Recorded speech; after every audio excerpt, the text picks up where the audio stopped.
Hey everybody, this is Greg-Petix, founder, curator, docent, and gift shop employee of the Petixonian Institute of Comic Book Studies. Today we're going to be looking at the 6-issue miniseries from 1988 to 1990, Kings in Disguise, written by James Vance and drawn by Dan Burr. This was very much an anomaly at the time. It's only a couple years after Mouse came out. And even though that changed the game a lot, there still were not many graphic novels, especially ones that had no genre trappings. So Kings in Disguise is basically just a historical fiction story about the Depression era. No genre stuff in it at all. So this is published by Kitchen Sink Press. Apparently Dennis Kitchen had enough confidence in this that he got, for the first 4 issues, he gets these heavy hitter cover artists, obviously trying to promote it in some way, because it wasn't, by no means was it a surefire moneymaker. In fact, I don't think it sold a lot.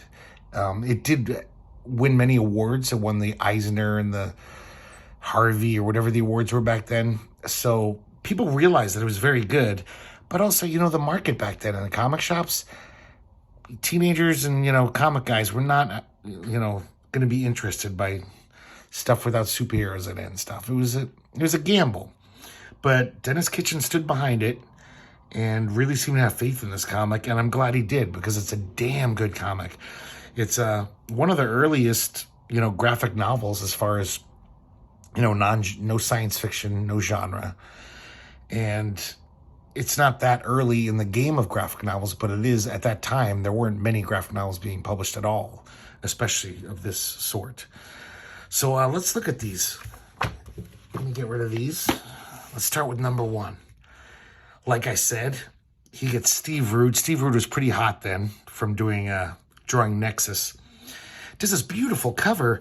It kind of makes me sad that Steve Rude doesn't draw more realistic stuff, because he does come from this totally like Andrew Loomis, Norman Rockwell tradition of, classic illustration. But he's always drawing sci-fi and superheroes and stuff, which is great. But man, he's really good at just this nice, just realistic stuff.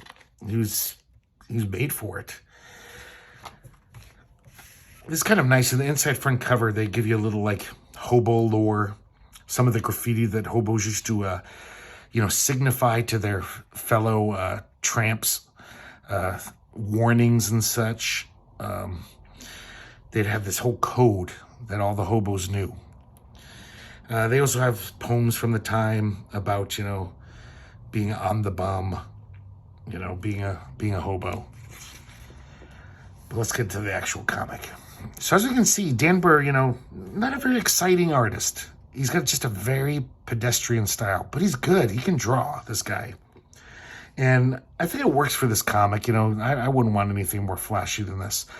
It's just really solid storytelling and cartooning.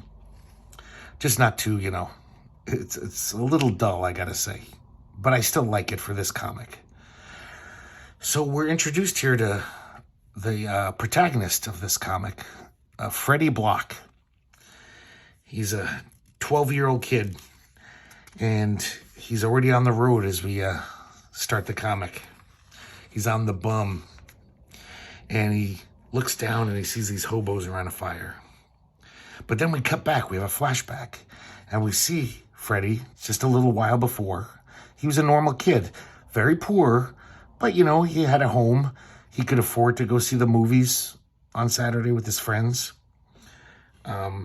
He loved the movies. The movies was like a second home, like a lot of kids back then, because it was the one place where, they could escape the raw reality of growing up in the Depression. Even though he's doing better here than he is in the rest of the series, it's pretty tough. And we shall see how tough it is.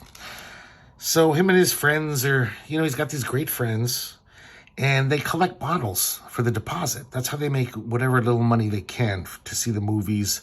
And they actually, a lot of them give it to their families, because the families aren't doing good. A lot of people are out of work. And when we come home, we find out why he's pretty good at being a bottle deposit collector, because, unfortunately, he has a very good supply right at home, because his dad's a total drunk. So he just collects all his dad's bottles from the night before. And his dad got fired. His wife died, Freddie's mom. And he really hit the skids. He just lost all hope. He's a pretty pathetic drunk. So Freddie's older brother is giving the father the business. He's like, you're spending the grocery money. You're a fucking bum. I mean, you can't do this. And the father's just, he's drunk. He's a bum. He's an alcoholic. He can't, he feels bad, but he can't change. They get in a fight. The father just attacks him. He's so sick of hearing him, rank on him. But then they make up. It's just a pretty bad situation going on. So here we see the first of Freddie's dreams. Freddie will constantly have these strange, surreal dreams throughout the series. So the next day when he wakes up, his brother's really sad. And the father took off. He figured that he'd go to Detroit, where his brother works at the Ford motor plant. And he figures maybe he can help him get a job and he can send money back to the kids. But basically, a lot of the reason he's leaving, I think he's just so ashamed and how he let down his sons. So they pretend that the father is still in the home when anybody comes calling. They're like, oh, Dad, he's stepped out, because they don't want, they're going to send Freddie to the orphanage if there's no father there. His brother's not old enough. He's not even of age. So things are really bad in the depression. He's at school. This girl is like, she can barely stay awake. And the teacher's like, Sally, you should go home and eat something. She says, I can't, Miss Vickers. This is my brother's day to eat. That's how bad things were then. It was not a good time. And now we see pressure start to rise. There's people, in America at this time who couldn't even feed their children. They were watching their children starve. So, of course, they're desperate. They're angry. And they're lashing out. And here's a townsperson who was just like attacking this boss from his plant, who basically cut their wages.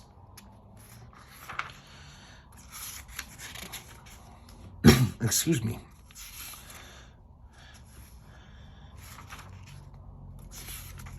So things are getting a little worse because his brother has a job, but he worked at that same place, so they cut the wages.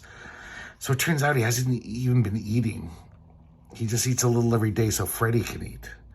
He admits to Freddie that that's why he's kind of weak. He's got the shakes. He's so hungry. And then one day, Freddie goes out at night. Freddie's brother goes out at night. And he decides to follow him. He's like, what does he always do at night? And he sees his brother trying to mug a guy. He's not very good at it because the guy, this drunk, hits him with his wine bottle and is going to beat the shit out of him. But Freddie scares him off. And the brother says, you got to go. You got to take off. I mean, I'm going to be in jail. The cops are coming. They're going to jail me. They're going to find out that, you've been living without a father and now without a brother. And they're going to send you to the orphanage. So now we flash back to where we started. Freddie's looking over this little hillock and he sees these hobos. And he's going to walk down and meet him, but he stumbles. And they pick him up, and we quickly realize these are not good people. In fact, they're pretty fucking depraved, some of them. So they take everything out of his suitcase. They say, this is the hobo tax. And then this one guy that everyone calls Joker, he takes them aside, and he's a total pedophile. He's basically like, hey, let me take you under my wing. I'll show you the ropes. And, we can be friends. And he's slapping him on the ass. He's just feeling his ass. And he's got a wife or a girlfriend here. And she's just as vile as he is. She's pretty evil. Because one of the guys of this hobo, encampment, he's not having it. He's a nice guy. He's like, hey, let the kid go. What the hell are you guys doing? And this Joker guy, he's like pure evil. He's just like takes his knife out. He's like, I'm going to cut you up, just for even daring to tell me what to do. And Freddie jumps in. Yeah, here we see how horrible this woman is. Like, Hurry up, Joker. I'll be too tired to take my turn. So they're both gonna fucking molest this young Freddy. But Freddy kicks the woman in the leg, which distracts Joker. And this guy pushes his face in the grill they made. And they run off to catch this train to escape. So he throws him in the boxcar. He jumps in, his savior. But so does Joker. And he's got Freddy's leg in his hand. Look at him, man. He's just so villainous. That guy he's evil. But luckily they kick him out and he falls out of the train, the boxcar. So now we realize they introduce themselves, and this is Sam, who basically is the other protagonist of this comic. And they're off on the train, and they're like, okay, I guess we're on a journey, kid. And we have a little Steve Rude is photo reference, the cover. They show how he did the cover with photo reference, and Dan Burr talks about some of his artistic influences. Here's Joseph Clement Cole, the great illustrator from early 20th century. And basically, Dan Burr's been studying a lot of great illustrators from this era. Okay, number 2. Look at this. Cover by Harvey Kurtzman. So like I said, this is 1988. Harvey Kurtzman was barely doing shit at this time. But I kind of suspect that Dennis Kitchen, was probably handing this comic out. I think he was that impressed with it. He knew he had something original and amazing on his hands. He knew Harvey Kurtzman. He was published a lot of his stuff. And I just, because Harvey Kurtzman had no reason to do this cover. He didn't need the money. I'm sure there was barely any money involved. I'm pretty sure he did this cover just because he probably read this comic before it was printed and said, I'm in, I want to support this basically. So it was really nice getting Harvey Kurtzman with Pete Poplaski's help doing the cover. And it's pretty rare to see any new Harvey Kurtzman at that time. We have a little recap. Every issue will have that from now on. So this is a little background on this comic.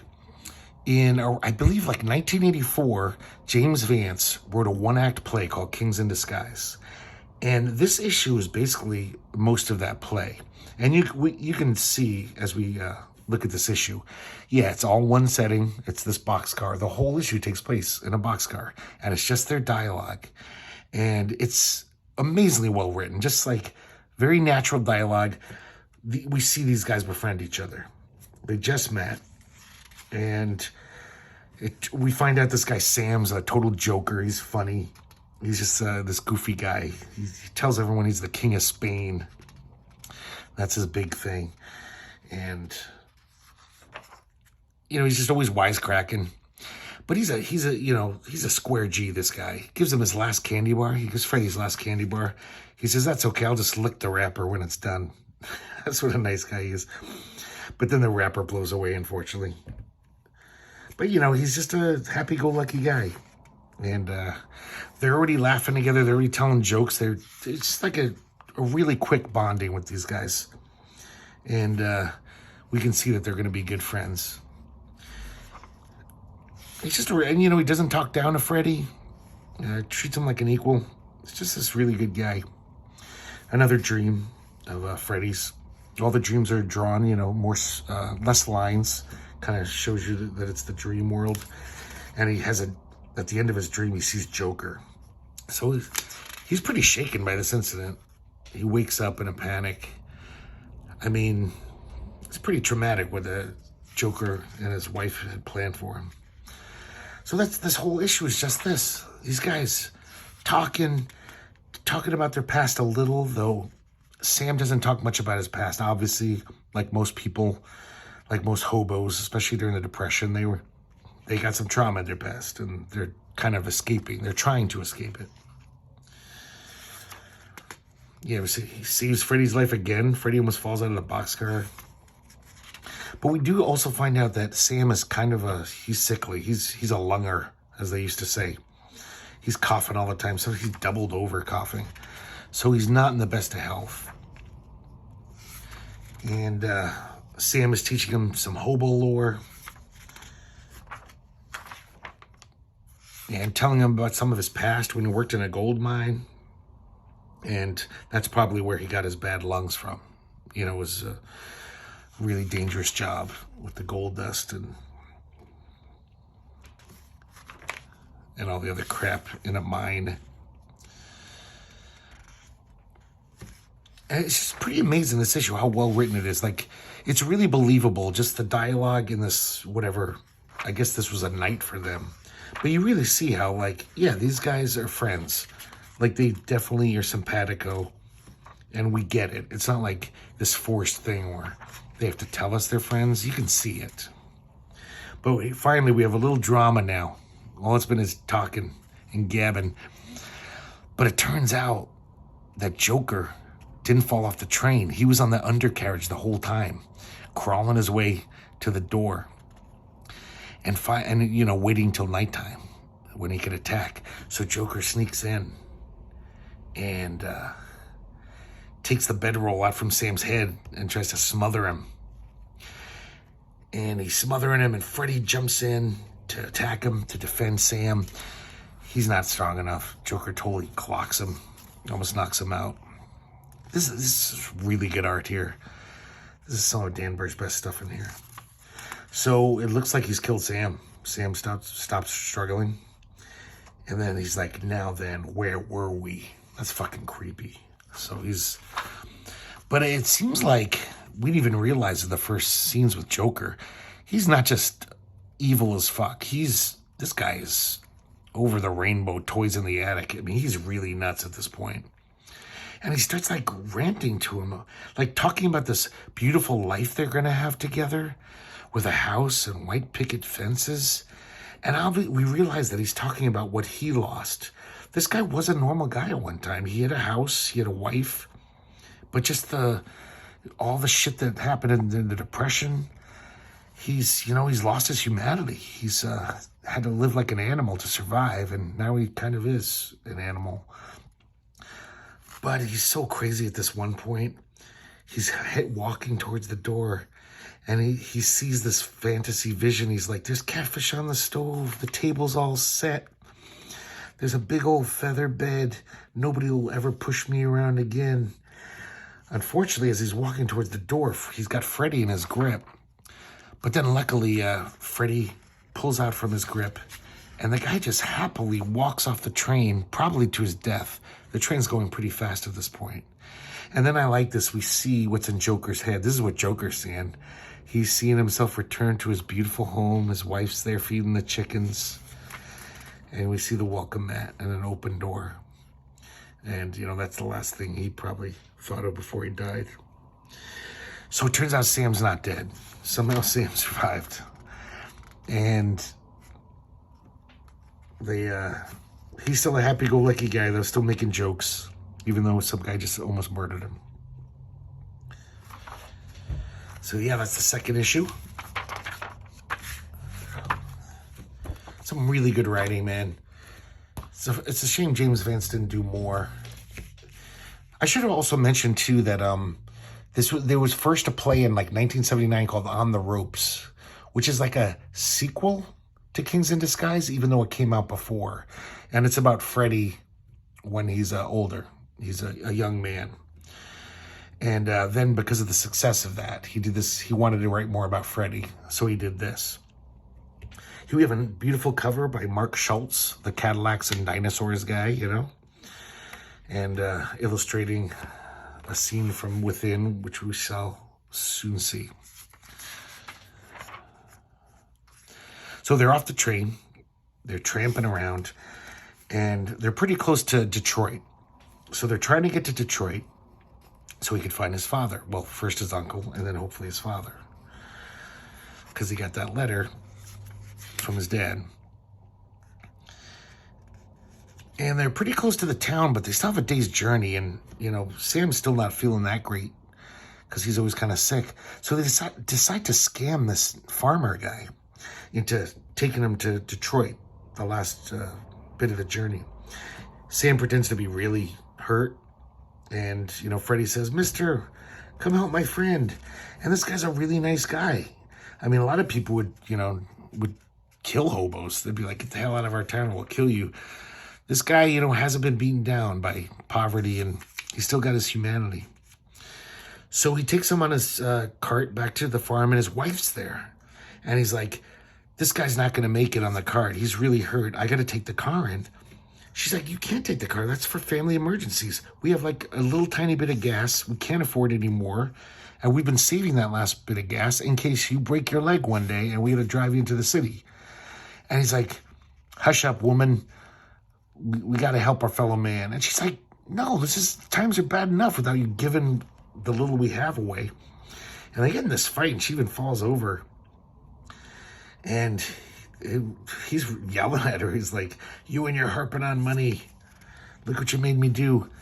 But then it turns out the car won't even start. Either the gas has evaporated after being in the tank so long, or someone came along and siphoned it when they weren't looking. The wife slaps him. She's pissed at him. And then, the wife was right.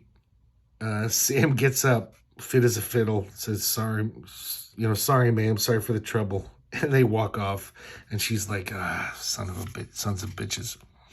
So I love this little scene, how, it just shows so much about this character thing of these two. And, she's not a bad woman. She's right, probably. This guy's being a little too nice. You can afford to be that nice. I mean, they had barely anything. And these guys were basically nice guys. Sam and Freddie, they were willing to take the last bit of gas of this guy. And because they're desperate. I mean, they're starving. So they figure, okay, we're going to walk to Detroit. And they make it. And they're in Detroit, and they're they find an address for his uncle. And it's in the black part of town. And we see a lot about, like, the race relations then, and how these white goons come to kick them off. And I guess they haven't paid their rent, these black guys. It's like, I think it's a church. Because they're like saying, oh, we can't bother the reverend. There's a church meeting. And basically they're just saying, we don't give a shit. There's way more of us than you two guys. And they stick together, and they basically like, no, we're not letting you in. No one's going anywhere. And so the two guys leave. Turns out that Freddie's uncle did live right around here. They all know him because he was like the only white guy in this area. And it turns out he didn't have a job, or he lost it. And then he couldn't even pay rent at this place. So, he left. And who knows where. These guys don't know where it went. So they continue on their little mission to try to find his dad. Even though Sam's totally against it. Sam's like, let's just get the hell out of this fucking town. Sam doesn't want to be in a cold city. He's got his lung problems. But he's a good guy, and he's helping out Freddie. But he's getting fed up. So they go to this mission. It's one of those missions where they kind of bribe you to accept Jesus by feeding you. That was a big thing back then. You'd have to sit through the sermon, and then they'd give you a meal. But only if you sat through this sermon. So they get the cold shoulder from everyone there. People are calling him a jocker. And Freddie finds out what that is. It's basically like in this, just crazy world of the Depression, there were guys, because they're on the road, there's no women. They would kind of take these young boys under their wing, like catamites. They'd show them the ropes, and I guess the boys would give them favors. Kind of crazy and nasty, but it was a thing. They even had a nickname for it. So, yeah, and then the little catamite kids were called Prussians. So he's like, take your Prussian and go sit with the other jockers and Prussians. So I guess there's this table, the exiles, and they meet this other guy. His name's Snake, and he's got a little Prussian. He really is a jocker. And the preacher asks Freddie to lead the service in like a nice Christian hymn. But, Freddie's Jewish, so he just sings this like barrel house song, some blues song that he knows. So the priest is not amused, and he kicks him out. And they got to spend the night for 50 cents in some flop house. They have to spend money. So Sam's pretty pissed off at Freddie. They get in a little fight. Freddie storms off. He's like, I'm going to walk around. And he sees a movie theater. And it totally reminds him of home, because that was like his second home. He loved going to the movies so much. And he's got a dime in his pocket. He still has the dime in his pocket that he had when he left town, his town. So he's like, fuck it. I just want a piece of my old life back. And, you know, it kind of works. It's like beautiful inside. It's like the Taj Mahal. And he's really excited, but unfortunately, he's been on the road. He's exhausted. So he falls asleep pretty quickly. And he has another dream, which is kind of a mashup of some of the things that he's experienced and the murders of the Rue Morgue, the movie he's watching. It's kind of all mushed up in his head. And when the movie's over, the usher says, you got to go, kid. The movie's over. So as he's walking back to the mission, he sees this guy who's a worker from the plant. And he points over to these two. He says, maybe they can help you. And he says, hey, could you help me find my uncle? And here we meet Joe and Mary. And we find out that they're young socialists and union people. And this guy's pretty much just like, oh, dude, you know, sorry, we can't take care of every little kid who comes up. But Mary's a sweetheart. She's like, oh, come on. And he comes around and says, oh, yeah, why don't you buy the kid a donut, you know, and a glass of milk. So they're in this diner, and Mary is like totally just spewing like Marxist dialect to him. But she's really just this, she's so passionate about it that Freddie's charmed by her. She speaks heroically, he thinks.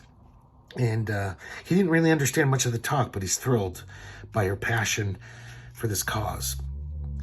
But even better than that, he just by coincidence that day they're all heading out to the Dearborn plant, which is outside of Detroit. It's a Ford factory. So they say, you can come with us. And Freddie's like, great, maybe I'll see my dad there or my uncle. Maybe one of them will be out there.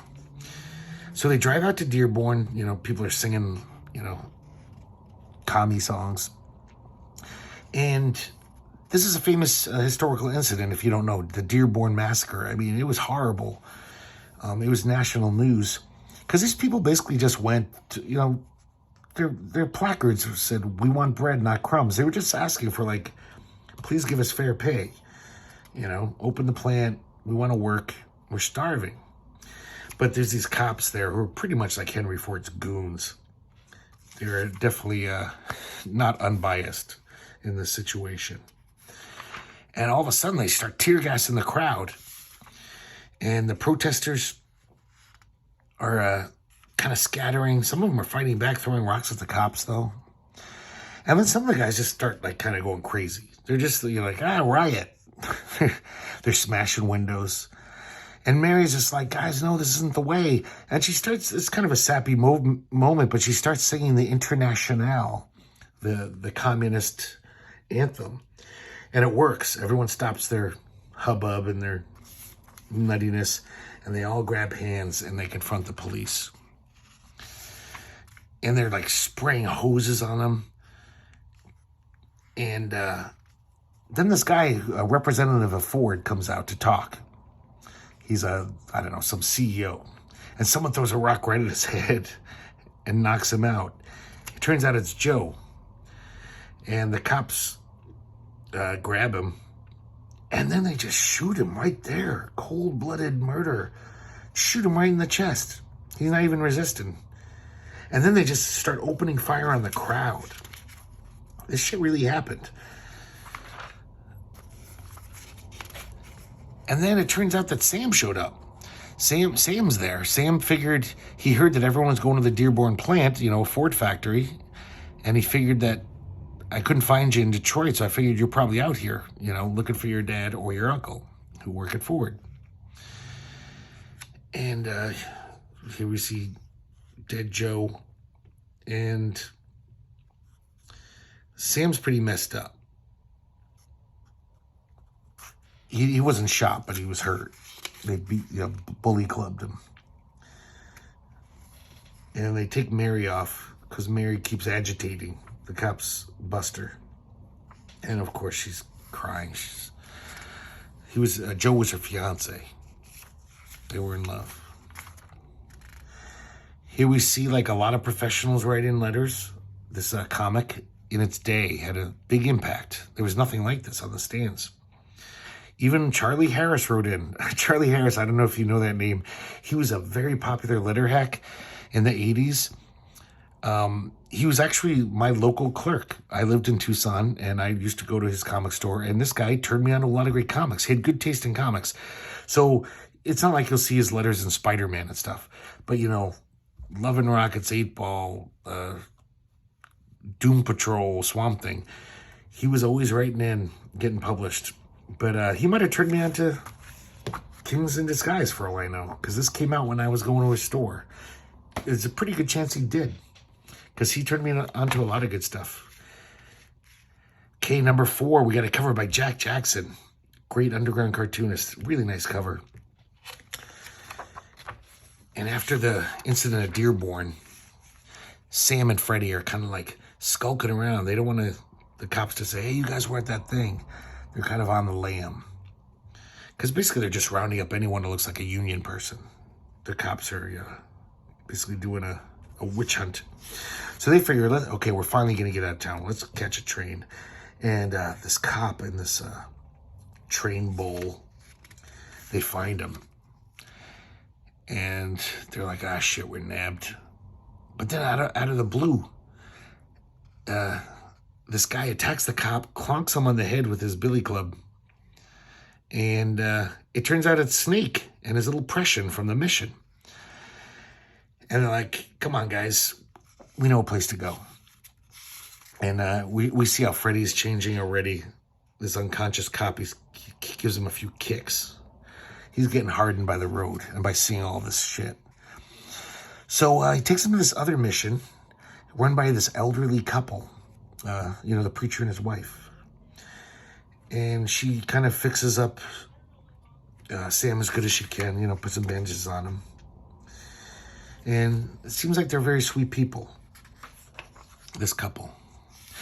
This mission, basically you have to work for your food. Everyone gets a job. But for some reason, I can't remember if they know he's Jewish, but the preacher makes him read the Bible every night. That's his only job. So they're waiting there while Sam recuperates. And I guess even though they're nice people, the food's almost inedible. Everyone's like, oh, God, I can barely eat the food they give us. So Freddy goes out to steal some food. Almost gets caught by the cops, but doesn't. So he takes it back. He's hanging out with the Prussian and brings some food to Sam. So just like the other mission, though, you got to listen to the sermon. The priest, there's no free lunch. You got to get some Jesus talk shoved down your throat before you get food shoved down your throat. So they're he's hanging out with the couple one night, and he's reading the paper, and he sees Mary mourning Joe, and just really sad. And then there's another news item, 162 policemen to be laid off. And the old woman says, good, I hope they starve. And the husband's like, oh, come on, mother. Don't talk like that in front of the boy. And the father leaves to go outside to get some air.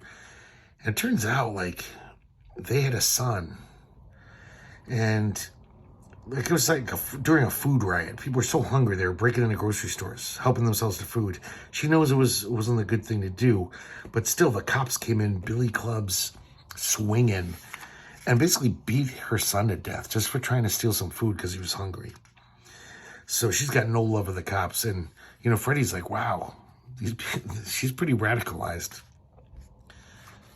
This is not what I would expect from a preacher's wife. So we have an interesting little character study here. Freddy goes out with depression. They see the priest outside, and the priest has obviously got some heavy thinking on his brain. But they go out, and we find out all this interesting stuff about just it's kind of weird just seeing how, from the Prussian's point of view, he's kind of happy with this whole thing with Snake. He's like, yeah, he takes good care of me, and I do stuff for him. But, he's a great guy. In fact, he's even jealous of Freddy. He's like, if you ever get between me and Snake, I'll cut you up. Because he says, hey, Freddy, you want to come with me and Snake? We're going to leave soon. And we don't want to take your buddy Sam because he'll slow us down. He's so, sickly. He's like, no, I can't leave, Sam. So, pretty interesting little scene here. Freddy has another weird dream.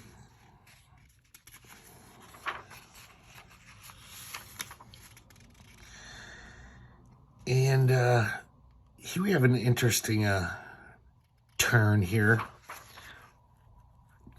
where Sam's slowly getting better, and then Snake and his Prussian leave. And they even leave him some weird, like, home remedy for the pain, for Sam's pain. So it's weird, like, this whole crazy relationship he's got with this little kid, but he's got a heart, I guess. Just really complex characters in this mini-series. And then here's where it really takes a turn. So one day, the priest comes in to do a sermon, and he looks beaten down.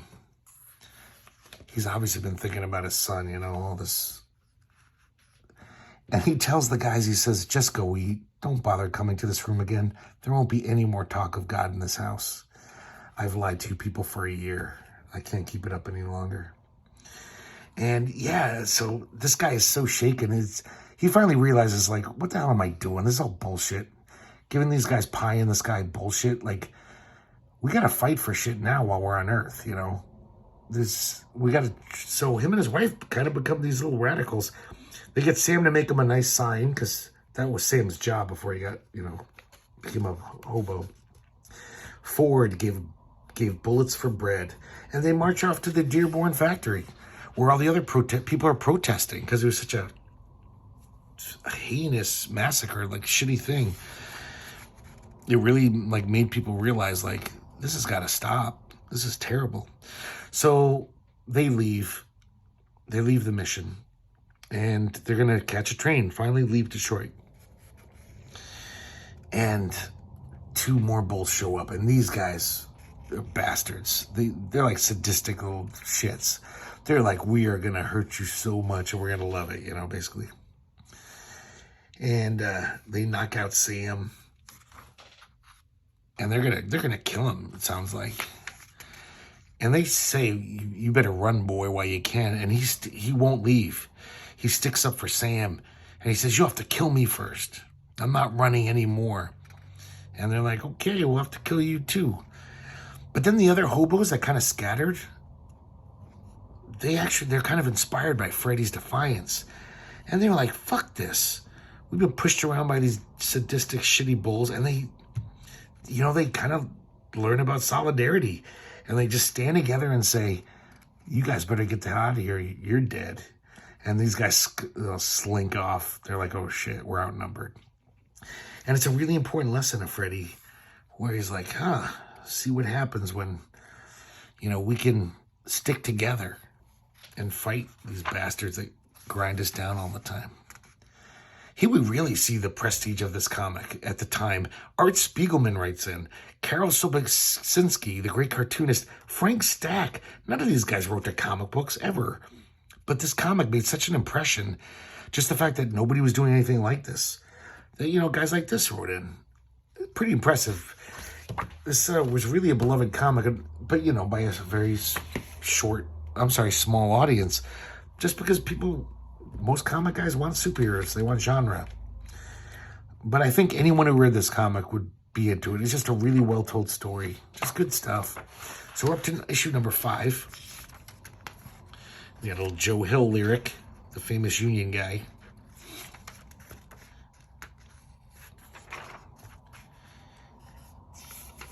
And so they're back on the road. Sam and Freddy. And they're, always running away from the sheriff. And Sam is taking a turn for a worse. There's these 2 hobos who are kind of helping Sam around. They're basically lugging him around. They're not, barely know Sam, but, they're decent guys. But they're also, they're barely surviving. Every now and then they steal a chicken. They're on the run. And they get fed up. They're like, we're not lugging this fucker around anymore. But somehow Freddy just convinces them, like, oh, please, guys, just, get him to the train. And and then you can, whatever. And these guys feel guilty. They're just like, haven't we've done enough. Come on, let us just go. So they're trying to get him up on this train. It's really hard because he's heavy, you know. And this train guy shows up. But he's a nice guy. And he basically just gives them a warning. He says, guys, you never saw me. I never saw you.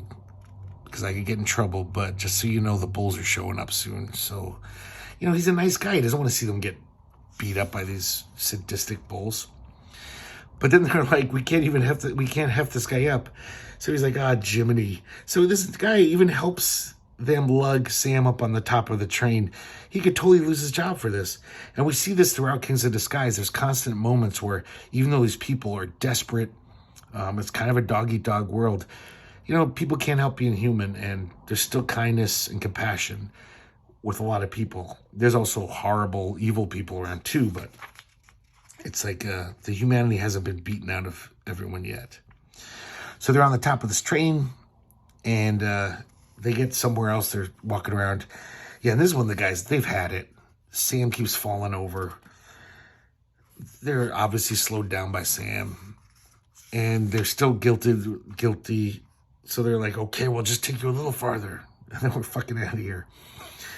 So one of the hobos actually feels so guilty, he actually somehow gets a train ticket. I don't know if he stole it from someone, maybe saved up some of his pennies and bought it. Because he's a really good guy, and even though he doesn't want to take care of Sam anymore, he's like, I don't want to just leave these guys. So he gives the train ticket to Sammy, and these two hobo guys figure out some scam. I don't know how they get away with it, where they put Sam in a fertilizer box on the same train that Freddy's going to take. And I think they're just heading back to California. They're done tramping for a little while because Sam needs help. Sam's doing bad, and the hobos wave goodbye. So, yeah, once again, even people in really desperate straits still look out for their fellow man. So here he's on a train journey. People are giving him the stink eye because he's dressed all terribly, you know. He's all got holes in his pants. But then all of a sudden, this train robber shows up. And he says, put all your money in this purse. I'm robbing y'all. But then this other old guy shows up who claims to be Jesse James. And he basically says, you better get out of here, you varmint. And he shoots him, but like in the hat. Just scares him. Doesn't hit him at all. And the guy runs off, the train robber. And he's telling everyone I was Jesse James. And someone pulls the brake of the train. And they're like, let's go chase after that guy. Get our money back. Even though he's still got a gun, all of a sudden now they're fearless. So as they're like checking all the cars, as they're in the baggage car, whatever, the car where all the crates are, Sam wakes up finally, and he's yelling, help, somebody get me out of here, because Sam was unconscious. He has no idea where the hell he is. And they pull him out, and the train conductor's like, hey, you stowaway, get off, you don't got a ticket, get off this train. And it turns out him and Jesse James know each other. And he says, are you going to buy him a ticket? If he can stay on the train if you buy him a ticket. And he's like, fuck you, I'm not. So I'm leaving. So they all get off the train. And they start tramping around. Together now. They're a threesome instead of a duo.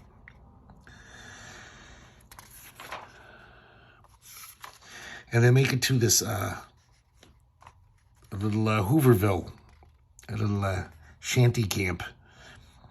And these people take him in. And they let him stay there. It's kind of weird, though. There's the place where they stay, the little hut they give them, it's got explosives in it. It's got all this, like, weird armaments. They don't know what the hell's going on. So every night, Sam is out just basically in pain. You know, like, he can't even sleep.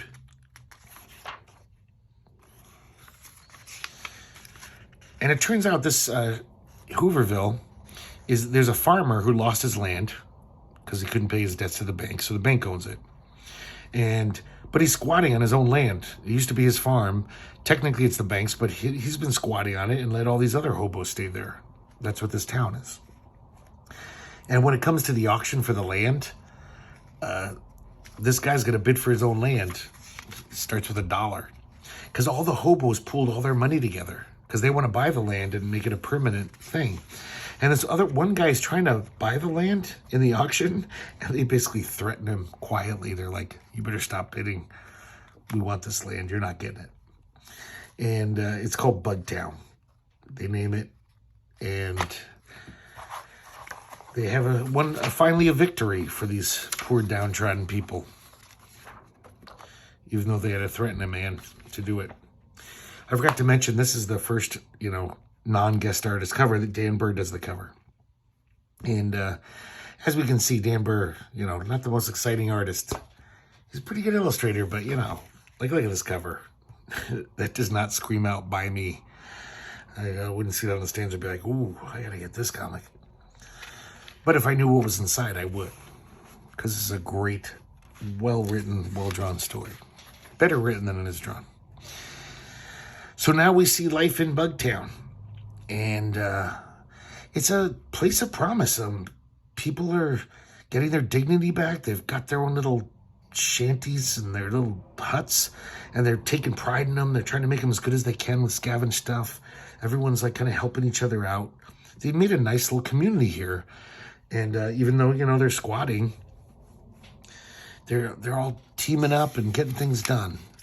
So it's kind of nice. They finally landed up in a decent place. Jesse James is there with them. He's hanging out too. We see all these little vignettes of the people who live here. They all got a little story to tell. And they all interesting people. But unfortunately, Sam is still pretty messed up. He's not really mended totally. So he's not really pulling his weight. And also because he's in so much pain, he's not being the wisecracking funny guy that would entertain everyone like he used to. So people are getting fed up with him. And some of his, the Bugtown people are really getting pissed at him. They're like, and there's even a point where even Freddie doesn't defend him. He's just kind of like, yeah, you have been slacking. But he feels bad about it. And with just more scenes of Bugtown. All the people there. And then finally, they kind of have a tete-a-tete, Sam and Freddie. And Sam kind of says, okay, you're right. I'm going to turn in a new leaf. And he kind of gets fired up. So he's back in form. He shows up at work the next day. He's like, okay, guys, I'm ready to work.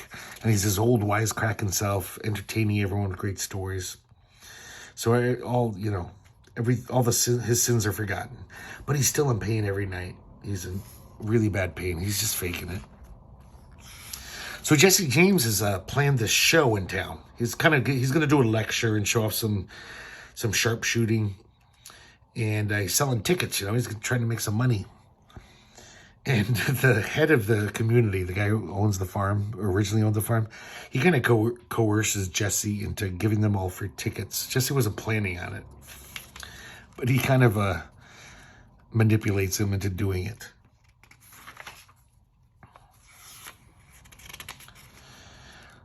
So the night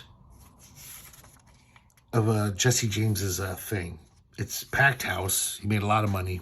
Even though half the people there are people from Bugtown.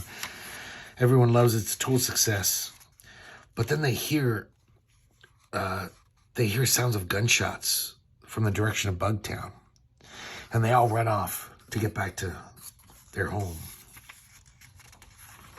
So basically, all the people in the town knew that most of the people in Bugtown were at Jesse James' show in town. And that Bugtown would be sparsely defended. So they picked that night and they show up and they killed everyone they found, everyone who stayed behind in Bugtown, and burned down most of the town. And the explosives blow up, killing this woman.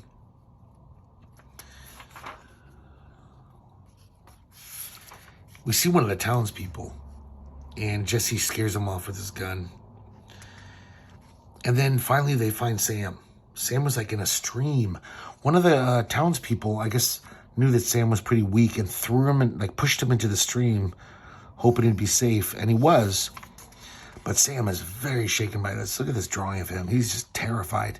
Because he basically, for the last 2 hours, every second he thought someone would find him and kill him and finish him off. So the town's sheriff won't really do anything. I mean, he's not the worst guy in the world. I mean, back then, you know, people were, this was a thing.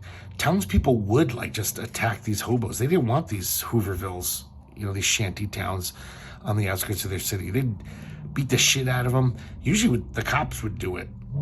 And with thumbs up, you know, they were totally into it.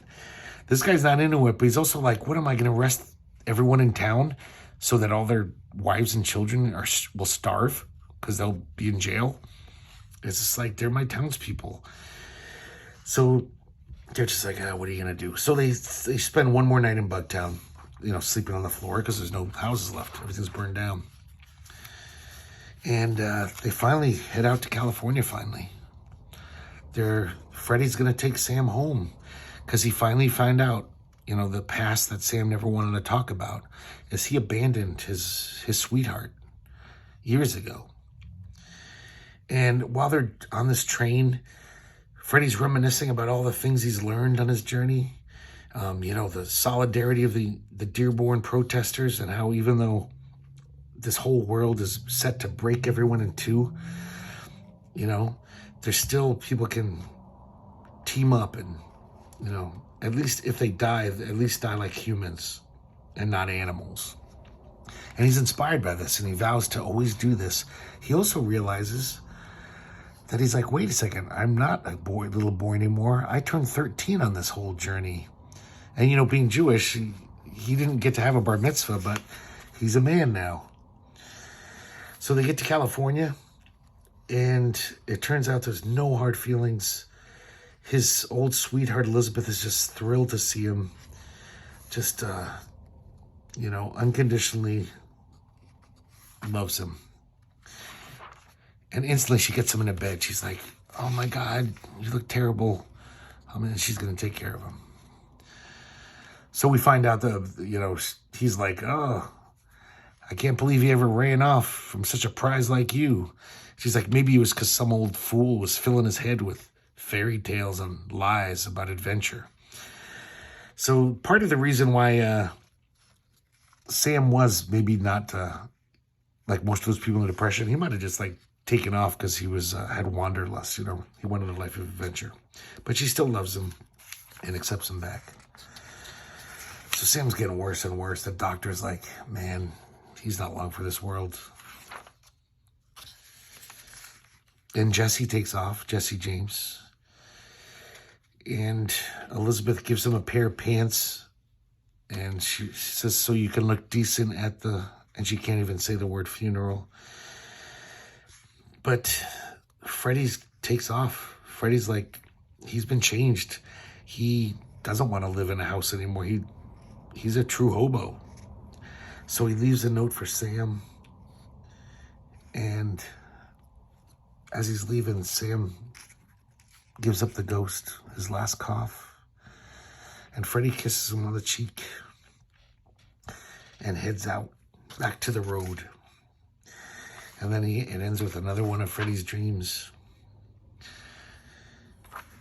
And it's just this nebulous dream where he's opening an empty coffin. And so he says, So I took to the road once more on my own, yet accompanied by multitudes. There was another dream out there, and I knew that somewhere on that road, we would find it. Here's the announcement. I guess they won the Harvey Award and 2 Eisner Awards. So that's a trifecta. That's pretty good. So that's it for Kings in Disguise, but not quite. There was a Dark Horse Presents short story a few years after Kings of Disguise came out. And James Vance and Dan Burr got together and did a little vignette in Freddie's life. that fits right within the story. So when they're in California and, Sam is getting closer to death, Freddy decides to check out the town, this little town where Sam lived. And he meets these shitty kids. Well, first he meets a nice little kid who wants to play with him. He says, look at my top. And his older brother and his mean friends come over. And they're like, what are you doing to my brother? And he's like, nothing, I was playing. And they're like, just like treating him like garbage. Because, he's a hobo. And people were really mean to them. Even though they were just people with hard times. So here's a little vignette. It looks like a twister's coming, so this guy says, come down to my cellar, root cellar. And they have this nice little conversation. Very friendly old man. And then it goes back to the story we just read. It was just inserted inside. This is the Kings in Disguise collection that came out, just a few years, relatively a few years ago. Like 30 years, I think, after this was published. Maybe 20. They collected it, and it's like from W.W. Norton. And I totally recommend this. I mean, you could probably find the original comics, but I gotta say, this is printed better. It's on nice white paper. You can tell the art in some of these. It really holds up compared to the smaller size of the newsprint. It looks a lot better. But still, the comics are just fine. I pretty much am keeping this just for that extra little story in it, because it doesn't have the full color covers, unfortunately. But there you go. And also I should say that On the Ropes play I was telling you about, where we first see Freddy Block, just a few years ago, James Vance and Dan Burr reunited yet again and made a full graphic novel, On the Ropes. Recommended highly. You can follow Freddy's adventures. He's like 18, 19 in this. Really good comic, really good story, and nice art. I hope you like this. I really like this comic. I hope you can find some, and I hope you read it, because it's a really well-told tale, and it would make a great movie. But, of course, it doesn't need to be. It's a great comic. Okay, thanks for watching. I'll see you next time. Good night.